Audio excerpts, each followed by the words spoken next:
روزہ اس لیے فرض کیا گیا کہ تمہیں تقوی نصیب ہو جائے، اتقاء کی دولت نصیب۔ اگر لوگوں کو پتہ چل جائے کہ رمضان میں کیا ہے تو وہ آرزو کریں کہ پورا سال ہی رمضان رہے۔ اتنی برکتیں اور اتنی رحمتیں اللہ نے اس مبارک مہینے کے دامن میں ڈال دی ہیں۔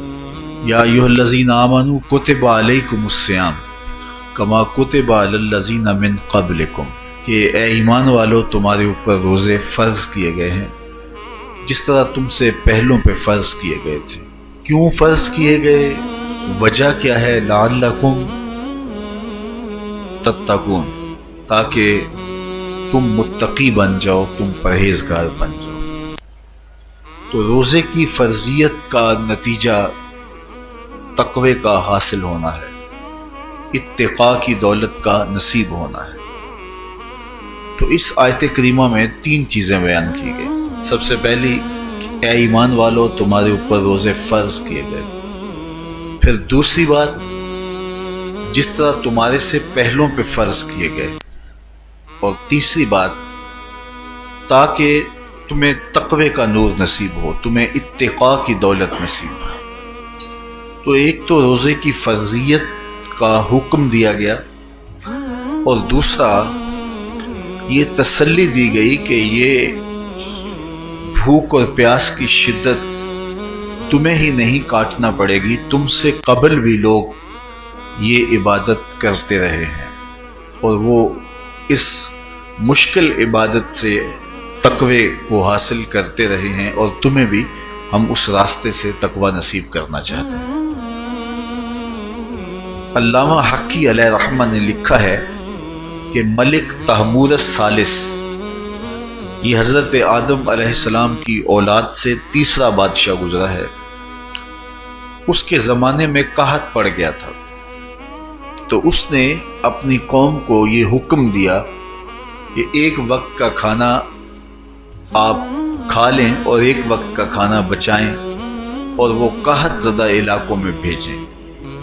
تو قوم نے اس حکم کو بصر و چشم قبول کیا اور ایک وقت کا فاقہ کاٹ کے اپنے ان بھائیوں کے لیے وہ کھانا بھیجتے جو قحط میں مبتلا تھے۔ قوم کی یہ ادا اللہ کو پسند آ گئی، اور وقت کے نبی پر وحی کی گئی کہ تمہارے اس عمل کو ہم عبادت قرار دیتے ہیں۔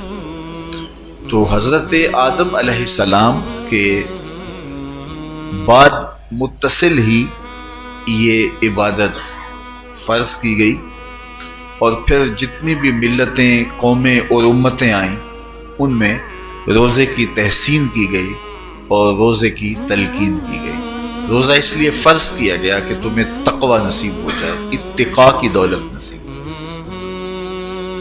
اب سوال یہ ہے، کیا تقوی بھوک اور پیاس سے حاصل ہوتا ہے؟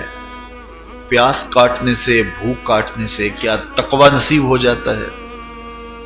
صبح سے لے کر شام تک روزہ رکھنے کی تلقین کی گئی۔ یہاں ناروے میں اور مختلف ممالک کے اندر 20 گھنٹے کا روزہ ہے، اور ہمارے بھی یہاں 16-17 گھنٹے مسلسل شدت کی گرمی میں بھوک اور پیاس کاٹنا ہوتی ہے۔ اتنا طویل دورانیہ جو بھوک اور پیاس کاٹی ہے، اس کا مقصد رزق بچانا نہیں ہے، بلکہ وَيُزَادُ فِيهِ رِزْقُ الْمُؤْمِنِ، ماہ سیام میں مومن کا رزق بڑھ جاتا ہے۔ آپ اپنا بجٹ دیکھ لیجئے، باقی مہینوں کی نسبت ماہ سیام میں آپ کے اخراجات زیادہ ہوتے ہیں اور کشادگی ہوتی ہے۔